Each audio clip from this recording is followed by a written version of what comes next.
মার কি সব সময় তাই? যান, আজকে যে হুকুম হলো সেটা করেন।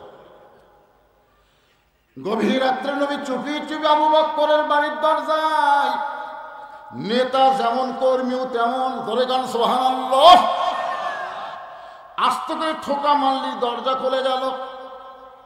নবী চমকে যে বলে, আবু বকর এই গভীর রাত্রে তোমার দরজায় আসতেছি, তুমি কি জানতে নাকি? বলে, হুজুর 6 মাস আগে আপনি বলেছিলেন একদিন গভীর রাত্রে মক্কা ছেড়ে মদিনায় হিজরত করা হবে, আমাকে সঙ্গে করে যাবেন। সেদিন থেকে আজ পর্যন্ত কোনো রাত্রিবেলা ঘুমাইনি, বরং সারা রাত আমি দরজায় দাঁড়িয়ে থাকি। রাসূল বললেন, চলো যাই। আবু বকর সাথে সাথে রওনা দেয়। আল্লাহ রাসূল বলে, আবু বকর একটা বার কি বাড়ির মধ্যে ঢুকবো না? বিবি বাচ্চার কাছে কি একটা বার বলবো না? আবু বকর বলি, রাসূলুল্লাহ আমি সিদ্ধান্ত নিয়েছি। একটু মনোযোগ দিয়ে শুনবেন। আবু বকরকে বললেন, চলো যাই। নবীর সঙ্গে রওনা দিলেন। মক্কা থেকে মদিনা হলো উত্তর দিকে, কিন্তু নবী চললেন পূর্ব দিকে। আবু বকর বলে, রাসূলুল্লাহ আল্লাহ যদি মদিনায় হিজরত করতে বলে তাহলে উত্তর দিকে যাওয়া লাগবে, আপনি পূর্ব দিকে কেন চলতেছেন? রাসূল বলে, আবু বকর ওই যে একটা পাহাড় দেখতেছো, ওই পাহাড়ের উপরে একটা গর্ত আছে, এই গর্তের ভিতরে আমাদেরকে আত্মগোপন করা লাগবে। আত্মগোপন মানে লুকালুকি। মাটি থেকে 5600 ফুট উপরে,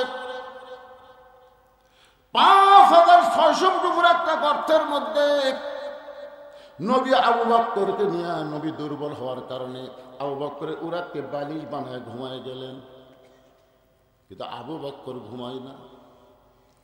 কিছুক্ষণ পরে দেখে ঘরে সুরের গরমে নবীর কপাল ঘেমে মুক্তার দানার মতন ঘাম বের হয়ে গেছে। আবু বকরের বড় লোভ হলো, ওই ঘামটা যদি হাতের মধ্যে নিয়ে আমার চেহারার মধ্যে মালিশ করতে পারতাম, অন্তত বলতে পারতাম, আল্লাহ আমাকে আযাব দেওয়ার আগে নবীর ঘামের কথা একটাবার চিন্তা করে। নবীর কপালের ঘাম নিয়ে যেই মাত্র চেহারার মধ্যে মালিশ করেছেন, চাঁদ সূর্য গ্রহ তারা তারি নূরের ইশারা, নইলে যে অন্ধকারে ডুবিত এই তরণী। সবাই বলেন নবী মোর পরশমণি, নবী মোর সোনার খনি, নবী নাম ভাবে যেজন সেই তো দোজা হানির ধ্বনি। গর্তের মধ্যে লক্ষ্য করে দেখে বাম সাইডে একটু উপরে একটা ছিদ্র দেখতে পায়। আবু বকরের মনের মধ্যে বড় ভয় হলো, এই ছিদ্র দিয়ে যদি কিছু বের হয়ে আমার নবীকে কামড় দেয়। গর্তের মধ্যে মানুষ হলো 2 জন, ধরে কোন কয়জন, কিন্তু কিছু বের হয়ে শুধু নবীরে কামড়াবে। নবীর প্রেমে আবু বকর এমন ভাবে হাবুডুবু খাওয়া শুরু করেছে, আবু বকরের অস্তিত্ব ভুলে গিয়া 2 চোখ দিয়ে শুধু নবীর দিকে তাকায় আছে। শিশুকালে মরে গেছে মা, গর্ভে থাকতে মরছে পিতা, নবী চোখে দেখলেন না। কে করিবে লালন পালন, কে দিবে সান্ত্বনা, এই দুনিয়ার বড় এতিম নবী ছিলেন একজনা। বাম পাখানা যখন ছিদ্রের মুখে লাগাই দিস, এমন সময় লিয়াবলুয়াকুম আইয়ুকুম আহসানু আমালা, জোরে কোন সুবহানাল্লাহ। পরীক্ষা হবে, সুন্দর আমলের পরীক্ষা হবে। একটু মনোযোগ দিয়ে শুনবেন। লিয়াবলুয়াকুম আইয়ুকুম আহসানু আমালা। আল্লাহ বলে, বিষাক্ত সাপ ওয়াজাতা পাহাড়ে ঘুরিস কেন? ওই গর্তের ভিতরে ছিদ্রে যে পাটা লাগাই দিছে, এই পায়ের তালুতে কামড় মার। আল্লাহর হুকুমে একটা বিষাক্ত সাপ এসে বিষ মুখের মধ্যে নিয়ে আবু বকরের পায়ের তালুতে যখন কামড় বসায় দেয়, আবু বকর কান্দে বলে, সাপ রে, তুই মনে করছিস যে তোর বিষের যন্ত্রণায় আমি পা টান দিব? দরকার হলে আমি মরে যাব, কিন্তু পা টান দিয়ে নবীকে কামড় দেওয়ার সুযোগ পাবি না। সাপটা আবার কামড় মারে, আল্লাহর হুকুমে আবার কামড় মারে। কিতাবের মধ্যে আছে 5 বার সাপটা কামড় মারলো, গোটা দেহ থরথর করে কাঁপতেছে। অসতর্ক মুহূর্তে এক ফোঁটা চোখের পানি নবীর গাল মোবারকে পড়েছে। নবীর চোখ খুলে বলা, আবু বকর, এরকম কান্দার পিছনে কারণ কি? বিয়ে বাচ্চার কথা মনে করে কি তুমি কাঁদতেছো? আবু বকর বলে, রাসূলুল্লাহ, আপনি যখন ঘুমায় গেলেন ছিদ্রের মুখে পাটা লাগাইছি, কি যেন বারবার কামড় দেয়। টানতে দেখে বিষাক্ত স্বপ্নই বলা, আবু বকর, একবার কামড় দিলে আমার ঘুম থেকে চেতন করতে পারতা, কিন্তু ঘুম থেকে চেতন না করে এতবার কেন সাপের কামড় তুমি হজম করলাম? আবু বকর বলে, রাসূলুল্লাহ, আমার জীবনের চাইতে আপনার ঘুমের দাম বেশি। আমি মরে যাব, কিন্তু ঘুম থেকে চেতন করার বেয়াদবি আমি সহ্য করব না। এটা গায়ে সুরের সামান্য কাহিনী কইলাম, রাত শেষ। আল্লাহ বলেন, হাবিব, মক্কায় আপনাকে আমি নামাজ দিয়েছি, তো নামাজ কায়েমের পরিবেশ মক্কায় নাই। নামাজ কায়েমের পরিবেশ করতে গেলে আপনাকে যেতে হবে মদিনা। দিনের বেলা না, রাত্রে বেলা, গভীর রাত্রে মক্কা ছেড়ে আপনাকে মদিনায় হিজরত করা লাগবে। চিন্তা করে দেখেন, নামাজ কায়েমের জন্য নবী মক্কা ছেড়ে কোথায় যাবেন? একটু হোহা করেন, কোথায় যাবেন? গভীর রাত্রে একদিন হিজরতের হুকুম হবে, সেই দিন আপনি মক্কা ছেড়ে মদিনায় যাবেন। আল্লাহ হিজরতের হুকুম দিল ওই দিন, যেদিন মক্কার ৩৭ জন নেতা আল্লাহ নবীর বাড়ির চারিধার ঘেরাও করছে। যতদিন নবীর বাড়ির চারিধার ফাঁকা ছিল, কেউ ঘেরাও করেনি, তখন আল্লাহ হিজরতের হুকুম দেয়নি। যেদিন দিছে সেদিন নবী জানলা দিয়ে দেখতেছে, দাও লিয়া, চাইনিজ কুড়াল লিয়া, ফালা লিয়া, লাঠি লিয়া নবীর বাড়ির চারিধার ঘেরাও করছে। আল্লাহ বলতেছে, এখন হিজরত করেন। নবী কই, কে রে? এরকম কঠিন অবস্থা আল্লাহ হিজরত করতে বলার পিছনে আল্লাহর কারণ কি? যেদিন কেউ ছিল না সেদিন আল্লাহ হিজরতের হুকুম দিল না, আর আজকে এইভাবে বাড়ি ঘেরাও করছে, আর এখন বলতেছে হিজরত করেন। আল্লাহ নবী ডাক দিলেন, আলী। লব্বাইকা রাসূলুল্লাহ। নবী বলেন, আলী, আমার বিছনায় তোমাকে ঘুম পাড়তে হবে, ওরে তামানে চাদর দিয়ে। আলী বলতেছেন, হুজুর কেন? বলে, দেখো চারিধার আমার ঘেরাও করছে মারার জন্য, তুমি আমার বিছনাতে এমন হয়ে থাকবে, ওরা তার মনে করে আমি ঘুমে আছি, এই মনে করে তোমাকে বসাবি।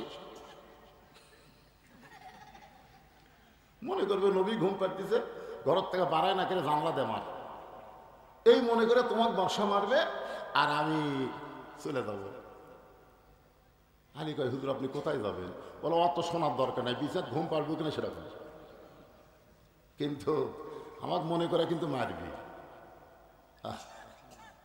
এইরকম কথা বললে কেউ বিছাত শুদ্ধ? হযরত আলী বললেন, ইয়া রাসূলুল্লাহ, আমার আপত্তি নাই। রাসূল বলে, আলী একটাবার চিন্তা করো। আলী বলতেছে, আমার জীবনের চাইতে আপনাকে ভালোবাসি, আপনি নিরাপদ হলেই ইসলাম নিরাপদ হবে। ওরে তামানে চাদর দিয়ে হযরত আলী ঘুমায় গেলেন। রাসূল তো মানুষ, মনের মধ্যে সন্দেহ হচ্ছে, কে ঘুমালো না কান দিচ্ছে। চাদরের মুড়ি তুলে দেখে, ওরে বাবা, জানে মৃত্যুর বিছানা, তারপরে ঘুম পড়ে, জানে রাত 12টায় ফাঁসি হবে, তারপরেও ঘুমাই। আছে না নাই? মীর কাসেম আলী উকিলকে বলতেছে, কে রে খবর কি? বলে, আজকে রাত 12টায় আপনার ফাঁসি হবে স্যার। বলে, এখন বাজে কয়টা? 9:30। আলহামদুলিল্লাহ, এখন 2.5 ঘন্টা আছে। ঘুম পাড়ি, বসতে কি করবো, 2 ঘন্টা ঘুম পাড়ি, চেতন যদি না পাই আমার ডাক দিও। উকিল কই, মানুষ না ফাঁকারে, চেতন পাবি না মানে? উকিল মন খারাপ করে চলে গেছে। 2 ঘন্টা পরে এসে দেখে ফাঁসির কন্ডম ছেলে নাক ডাকে ঘুম পাড়তিছে। উকিল চিন্তা করে, 8 ঘন্টা পর ফাঁসি হবে, এই মানুষটা এরপরেও কেমনে ঘুমায়? পায়ের বুড়া আঙ্গুলে যখন একটু নড়াইছে, ঘুম থেকে চেতন পাই। বলে, উকিল ভাই, ফাঁসির কি সময় হয়েছে? বলে, এখনো 8 ঘন্টা বাকি আছে। ওযু করে 2 রাকাত নামাজ পড়ে পবিত্র কোরআন থেকে সূরা মুলক সূরা মুজাম্মিল তেলাওয়াত করে বলো উকিল ভাই আমার কয়েকটা কাপড়ের মধ্যে সবচাইতে ভালো কাপড়টা আমাকে বাছাই করে দাও। উকিল ভালো পাঞ্জাবিটা বাছাই করে দিলে ওইটা যখন গায়ে দিয়া বলে ভাইজান তোমার কাছে কি চিরুনি আছে? বলে হ্যাঁ। চিরুনির যখন চুল হাসড়ায় বলে দেখো তো আমার কেমন লাগতেছে। উকিল কান্দার বলে স্যার আপনার ফাঁসি হবে, আপনি কি শ্বশুর বাড়ি যাবেন, এমন করে কেন শাস্তেছেন? আল্লাহর ওলি চোখে পানি নিয়ে মুচকি হাসিটা বলতেছে ঘুমের মধ্যে আল্লাহ পাক আমাকে জানাইছে অন্যায়ভাবে যাদের ফাঁসি দেওয়া হবে তারা মরবে না, তাদেরকে আল্লাহর জান্নাত দিয়ে বরণ করা হবে। ওয়ালা তাকুলু লিমান ইউকতালু ফি সাবিলিল্লাহি আমওয়াতুন বাল আহইয়াউ ওয়ালাকিন লা তাশউরুন।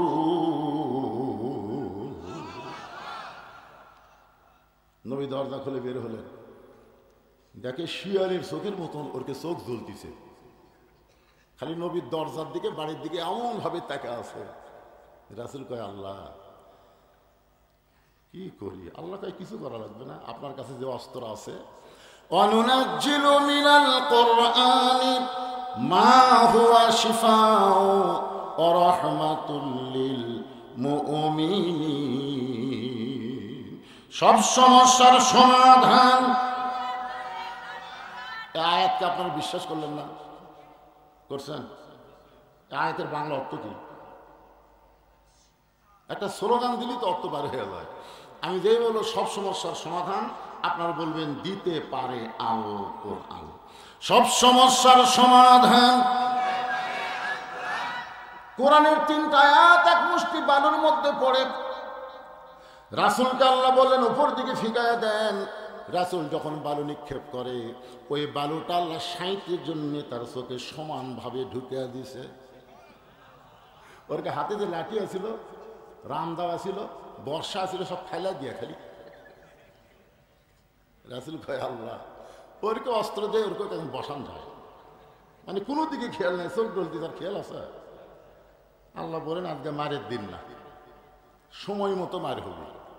24 সালের 5 আগস্টে ধরে ঘর কথা ঠিক আজকে মারের দিন না, 15.5 বছর একটু ধৈর্য ধরা লাগবে। ধরে কথা কর না কেন রে ভাই?